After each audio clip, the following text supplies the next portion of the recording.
दोपहर का 1 बज रहा था और आज फिर मेरी बहन रोते हुए मेरे घर आई थी।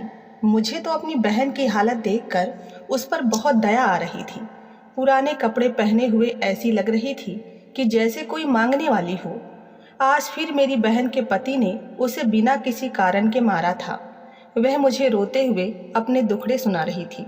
वो कह रही थी कि रूपा, क्या हम औरतों के नसीब में यही लिखा है कि हम इसी तरह सारी जिंदगी मार खाते रहें। मैंने अपनी बहन से कहा कि तुम चिंता मत करो, मैं अपने पति अजय से बात करूंगी, वो तुम्हारे पति को समझाएंगे। क्या पता तुम्हारे पति को अकल ही आ जाए।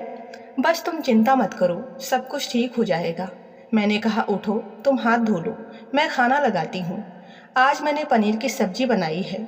मैं किचन में बिजी थी कि तभी मेरे पति अजय भी दोपहर का खाना खाने घर आ गए। वो सीधे किचन में आकर मुझसे कहने लगे, तुमने मुझे पहले क्यों नहीं बताया कि तुम्हारी बहन फिर आ गई। मैंने कहा धीरे बोलिए, वो क्या सोचेगी। अजय और ज़्यादा गुस्से से बोले कि मैं तुम्हें सच कह रहा हूँ कि तुम्हारी बहन की करतूत अच्छी नहीं है, तभी तो वो रोज रोज अपने पति से मार खाती है। मैंने कहा अजय, हर मर्द आपकी तरह नहीं होता, इस दुनिया में बुरे लोग भी पाए जाते हैं। अजय मेरी बात सुनकर चुप होकर बाहर निकल गए। मैं बाहर आई तो देखा रेखा रो रो कर मेरे पति को अपने दुख सुना रही थी और मेरे पति अजय चुपचाप सर झुकाए उसके दुखड़े सुन रहे थे। खैर, मैं खाना ले आई तो हम सब ने खाना खाया। अजय को वापस ऑफिस जाना था, इसलिए वो जल्दी ही ऑफिस चले गए। रेखा जब अपने घर जाने लगी तो मैंने कुछ पैसे उसकी हथेली पर रख दिए। वो बार बार लेने से मना कर रही थी, मगर मैंने जबरदस्ती उसे पैसे थमा दिए थे। उसके जाने के बाद मैं किचन में आ गई थी। मैं बर्तन वगैरह समेटने में लगी रही, मगर मेरी तबीयत कुछ खराब सी लग रही थी। मैंने सब कुछ वैसे ही छोड़ा और आकर सोफे पर लेट गई। मुझे कुछ पता ही नहीं चला कि कब मेरी आंख लग गई। शाम को मैं अजय की आवाज़ सुनकर ही उठी थी। वो मेरे पास बैठे मेरा कंधा हिला रहे थे। कहने लगे, क्या बात है रूपा, तुम इस तरह तो कभी नहीं सोई, सब खैरियत तो है ना। मैं बोली, हाँ अजय, बस मेरा दिल घबरा रहा था तो यही सोफे पर लेट गई थी, पता ही नहीं चला कि कब आंख लग गई। अजय परेशान हो गए। मैं मना करती रही, लेकिन वो जबरदस्ती डॉक्टर के पास ले गए। डॉक्टर ने मेरा चेकअप किया तो उसने मुझे ऐसी बात बताई कि मैं और अजय खुशी से फूले नहीं समाये। डॉक्टर ने बताया कि मैं पेट से हूँ, मगर साथ ही उन्होंने ये भी कह दिया कि माँ और बच्चा दोनों ही बहुत ज़्यादा कमज़ोर हैं। मुझे बहुत ही ज़्यादा सावधानी बरतने की ज़रूरत है। साथ ही कुछ महीनों तक बेड रेस्ट का भी कहा था। मेरी और अजय की शादी को 3 साल हो चुके थे। हमने बच्चे को पाने की बहुत कोशिश की थी, बहुत दुआएं मांगी थी, देवी देवताओं के आगे माथे टेके थे, मगर हमारी कोई भी प्रार्थना अब तक स्वीकार नहीं हुई थी। आखिरकार हमने तंग आकर सब कुछ भगवान पर छोड़ दिया था कि जब उसकी मर्जी होगी तो वो हमें बच्चा ज़रूर देगा। और आज जब ये खबर हम लोगों को मिली तो हम बहुत ज़्यादा खुश हो गए थे। अजय मुझसे कहने लगे, मैं एक काम वाली का इंतजाम कर देता हूँ। मैं बोली, आप भी कमाल करते हैं, हम सिर्फ 2 ही लोग तो हैं, आप काम वाली को क्यों रखेंगे, मैं कर लिया करूँगी। अजय बोले, खबरदार, जो तुमने मेरे काम में टांग अड़ाई, मैं काम वाली का इंतजाम कर रहा हूँ और तुम कुछ भी नहीं बोलोगी। मैंने हंसते हुए कहा, अच्छा बाबा, आपके दिल में जो आए वो करें। मैंने अपनी बहन रेखा को फ़ोन मिलाया और अपनी बहन को जब अपने प्रेग्नेंट होने के बारे में बताया तो वो भी बहुत ज़्यादा खुश हो गई। कहने लगी, कल मैं तुमसे मिलने ज़रूर आऊँगी। मैं बोली, हाँ तुम ज़रूर आना। जब अगले दिन अजय ऑफिस चले गए तो मेरी बहन मेरे घर आई। वो बहुत ही खुश दिखाई दे रही थी। कहने लगी, इस तरह के मुश्किल समय में तुमने बहुत ही अच्छी खबर सुनाई है। मैंने कहा, डॉक्टर ने मुझे बेड रेस्ट का कहा है, इसलिए अजय चाहते हैं कि मेरे लिए किसी काम वाली का इंतजाम कर दें। मेरी बात सुनकर रेखा की आंखों में हसरत उभर आई थी। वो अपने होंठ चबाते हुए बोली, अगर तुम्हें बुरा न लगे तो एक बात कहूँ। मैं बोली, हाँ हाँ बोलो, कहो जो कहना चाहती हो। वो कहने लगी, किसी को काम पर रखना है तो मुझे ही रख लो। महीने का जो भी तुम उसे दिया करोगी वो तुम मुझे दे दिया करना, मेरे घर का खर्चा चलता रहेगा। मैं उसकी बात सुनकर अपना दिल थाम कर रह गई थी। मैं बोली, भगवान न करे तुम मेरे घर पर नौकरानी का काम करो। शाम को जब अजय घर आए तो उनके साथ एक नौकरानी भी थी। अजय कहने लगे, आज से घर के सारे काम ये माशी करेंगी। वो अधेड़ उम्र की औरत थी, मुझे काफ़ी सही लगी। मैंने सर हिला दिया, मगर रात को जब सोने के लिए लेटी तो अजय से कहने लगी, कि आज से मेरा ख्याल रखने के लिए रेखा आ जाया करे, तो क्या आप इस बात की अनुमति देंगे? अजय ने मुझे गुस्से से खा जाने वाली नज़रों से घूरा था। बोले, बिल्कुल नहीं, तुम्हारी आंखों पर तो तुम्हारी बहन की मोहब्बत की पट्टी बंधी हुई है, मगर मैं पुरानी बातें भुला नहीं पाया हूँ। तुम कभी कभार फ्री बैठकर ये सब याद कर लिया करो, तुम्हारे लिए अच्छा होगा। मैं अजय की बातें सुनकर अंदर से टूट गई थी, आंखों में आंसू आ गए थे। ये सोचने पर मजबूर हो चुकी थी कि अजय मेरी बहन से नफरत सिर्फ और सिर्फ मेरी वजह से ही करते हैं। मुझे क्या ज़रूरत पड़ी थी कि मैंने अपना सब कुछ खोलकर अपने पति के सामने रख दिया था। काश मैंने अपनी बहन का राज अपने पास रखा होता तो आज मुझे ये सब कुछ ना देखना पड़ता। मैं खुद को ही सबका जिम्मेदार समझती थी। मेरी आंखों से आंसू बहते जा रहे थे। मुझे अपना अतीत याद आ रहा था, जब मेरी बहन रेखा ने मुझे कमरे में बंद कर दिया था और मैं रो रही थी। मम्मी भी बहुत गुस्से में थी। कहने लगी, मैं तुम्हें इस कमरे से कभी बाहर नहीं निकालूंगी। तुमने हमारी इज्जत खराब करने की कोशिश की है।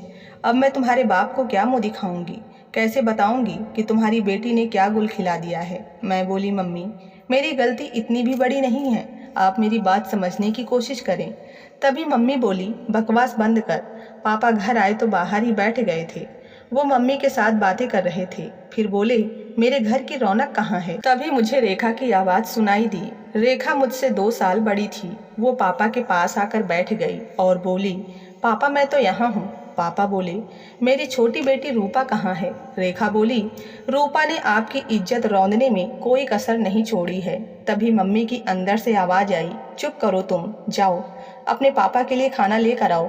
पापा बोले, नहीं, पहले तुम चुप करो, बल्कि मुझे ये बताओ कि क्या बात है। मैं अंदर कमरे में थर थर काँप रही थी। रेखा बोली, पापा आज मैंने रूपा को रंगे हाथों पकड़ लिया है। रूपा जैसी गंदी औलाद को तो मर ही जाना चाहिए, नहीं तो वो आपका नाम खराब करेगी। थोड़ी देर तक खामोशी रही और फिर अचानक से मेरे कमरे का दरवाज़ा खुला था। हर तरफ रोशनी छा गई थी। पापा मेरे पास खड़े थे और मैं ज़मीन पर बैठी रो रही थी। पापा ने मेरा हाथ पकड़कर मुझे उठाया तो मुझे ऐसा लगा जैसे वो अभी मुझे मारेंगे। वो मुझे हाथ से पकड़कर बाहर ले आए, फिर पानी का गिलास भर कर लाए। उस समय मैं बहुत ज़्यादा डरी हुई थी। पापा मुझे अपने कमरे में ले आए और अंदर से कुंडी लगा ली। पापा बोले, अब मुझे बताओ कि क्या बात है। मैं सर झुकाए मुजरिमों की तरह खड़ी हुई थी और मैं फूट फूट कर रो रही थी। बोली, पापा मैं सच में बहुत बुरी हूँ, मैंने बहुत बड़ा पाप कर दिया है, मैं आपकी अच्छी बेटी नहीं हूँ। मैं बोली, पापा आपने मुझे और रेखा को जो मोबाइल लेकर दिया था, उस पर मैंने फेसबुक की आईडी बनाई हुई थी। मैं उस पर एक लड़के के साथ बातें करने लगी थी। वो मुझे बहुत अच्छा लगने लगा था। वो बोला कि तुम भी मुझे बहुत अच्छी लगती हो, मुझे तुमसे प्यार हो गया है। और मैं ये बातें सुनकर खुश हो गई थी। फिर उसने मुझे अपने मोबाइल का नंबर दिया। मैं रात के समय उसके साथ फ़ोन पर बातें करती थी। आज भी वो लड़का सुबह के समय मुझसे कहने लगा कि तुम अभी मुझे कॉल करो, मुझे तुमसे बहुत ज़रूरी बात करनी है, मुझे तुम्हें एक खुशखबरी सुनानी है। इसलिए मैं कमरे में आकर उससे फ़ोन पर बातें करने लगी। तब उसने मुझे बताया कि उसने अपने पापा का ऑफिस ज्वाइन कर लिया है और अब वो अपने पैरों पर खड़ा हो गया है। मैं उसे बधाई दे रही थी कि तभी रेखा आ गई तो उसने फ़ोन मेरे हाथ से झपट लिया और मेरे मुंह पर थप्पड़ मारकर मुझे कमरे में बंद कर दिया। मैं ये बातें बताकर चुप हो गई थी। पापा बोले, तुम मेरी बात उस लड़के के साथ करवाओ। मैंने अजय का नंबर मिलाया और बोली, मेरे पापा तुमसे बात करना चाहते हैं। पापा बोले, बेटा मुझे पता चल गया है कि तुम और रूपा एक दूसरे को पसंद करते हो। तुम बताओ इस रिश्ते का आगे क्या करना है।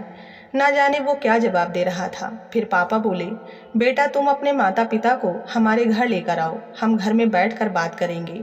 ये कहकर पापा ने फ़ोन बंद कर दिया। फिर पापा मुझसे कहने लगे कि बेटा मैंने उन लोगों को घर पर बुलाया है, देखते हैं कि वो लोग अच्छे हैं या नहीं। बेटा अगर मुझे वो लोग पसंद नहीं आए तो क्या तुम मेरा फैसला स्वीकार करोगी? रेखा मुझे खा जाने वाली नज़रों से घूर रही थी। वो मुझसे बचपन से ही जलती थी। मैं अपने पापा के पैरों में बैठ गई और मैंने रोते हुए कहा कि पापा मुझे आपका हर फैसला स्वीकार है। खैर अगले दिन अजय अपने माँ बाप को लेकर आने वाला था। हमने खूब तैयारी की थी। अगले दिन एक बड़ी सी गाड़ी हमारे घर के सामने आकर रुकी। सारे मोहल्ले वाले दंग रह गए थे। मैं तो खुद ही अजय के घर वालों की शानो शौकत देखकर हैरान रह गई थी। वो बहुत ही अच्छे लोग थे। पापा ने अजय के घर वालों की छानबीन कराई तो वो इस रिश्ते से खुश नजर आ रहे थे। पापा ने हाँ कर दी और यूं मेरा और अजय का रिश्ता पक्का हो गया। मगर रेखा तो मेरी दुश्मन बन गई थी। उसने हर मुमकिन कोशिश की थी कि मेरा और अजय का रिश्ता टूट जाए। उसने हमारे रास्ते में बहुत रोड़े अटकाए थे। कभी वो मुझे अजय के खिलाफ भड़काती तो कभी अजय को मेरे खिलाफ।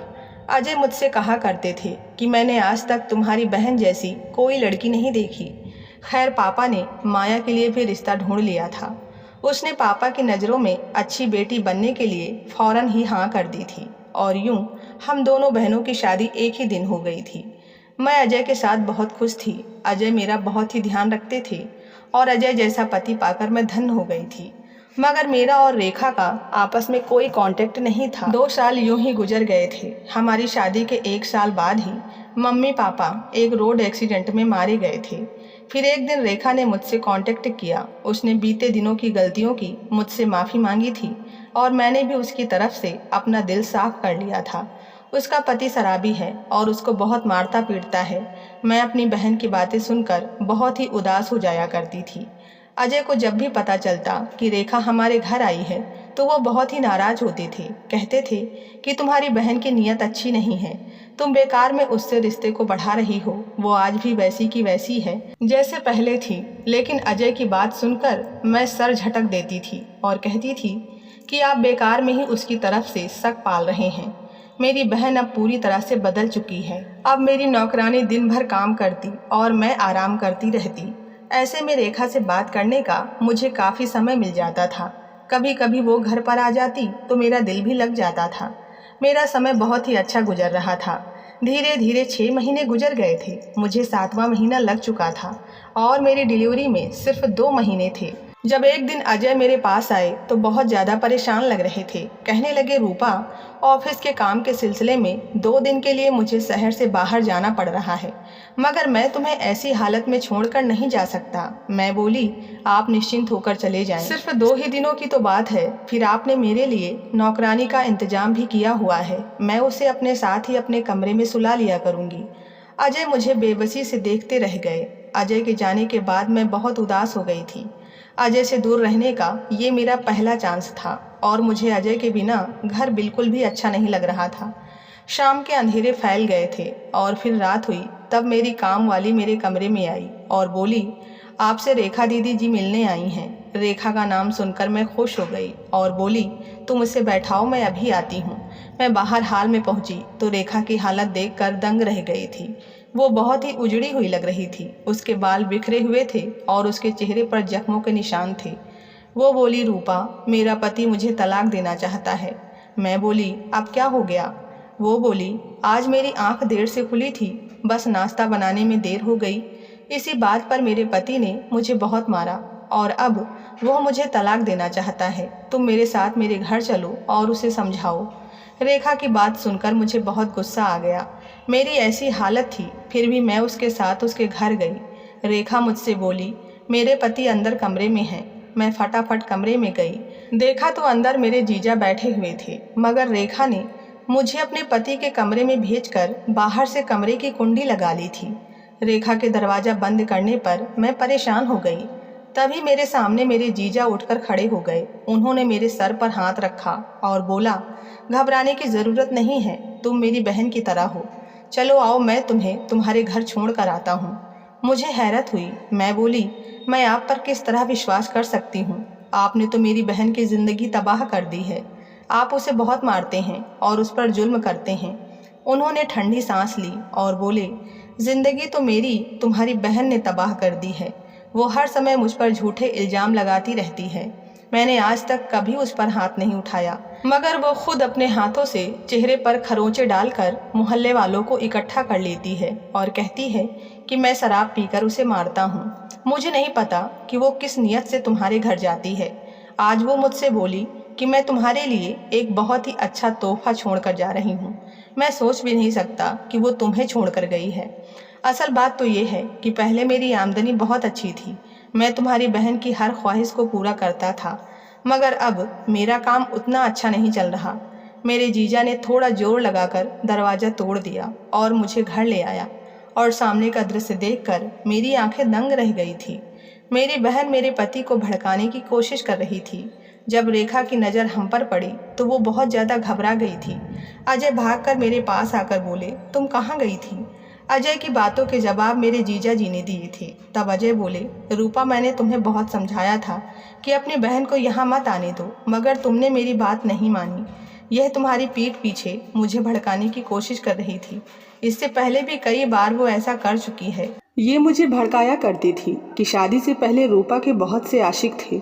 फिर उसने मुझसे कहा कि तुम्हारी पत्नी तुम्हारी गैर मौजूदगी में लड़कों से मिलने जाती है। मैं तुम पर कभी भी शक नहीं कर सकता। तुम्हारी बहन तुमसे बहुत जलती है। उसकी नज़र मेरे पैसों पर है। उसने इतना भी ख्याल नहीं किया कि तुम प्रेग्नेंट हो, बल्कि ये चाहती है कि मैं तुम्हें छोड़कर इससे शादी कर लूं, लेकिन मैं हमेशा तुम्हारे साथ रहूँगा। मैं रेखा की हकीकत जानकर शून्य रह गई। मेरा भाई नहीं था, इसीलिए रक्षाबंधन पर मैं रेखा को राखी बांधती थी, लेकिन रेखा तो मेरी खुशियों की दुश्मन बन गई थी। अजय एक बहुत ही अच्छा पति साबित हुआ था। मुझे आज इस बात पर गर्व है कि मैंने उसके साथ शादी की थी। भगवान ने हमें एक प्यारी सी बेटी दी। सुनने में आया है कि मेरे जीजा ने रेखा को तलाक दे दिया है और उसे घर से निकाल दिया है। मेरी बहन मेरी बुआ के घर पर रहती हैं। वो उनके घर का सारा काम करती है, तो वो उसे रोटी खाने के लिए देती हैं। मैं ये सब सुनती हूँ तो एक ही कहावत याद आती है कि जैसी करनी वैसी भरनी। तो आज की कहानी में बस इतना ही। कहानी कैसी लगी कृपया कमेंट में ज़रूर बताएं और वीडियो को लाइक सब्सक्राइब करना ना भूलें। मिलते हैं नई कहानी के साथ, तब तक के लिए धन्यवाद।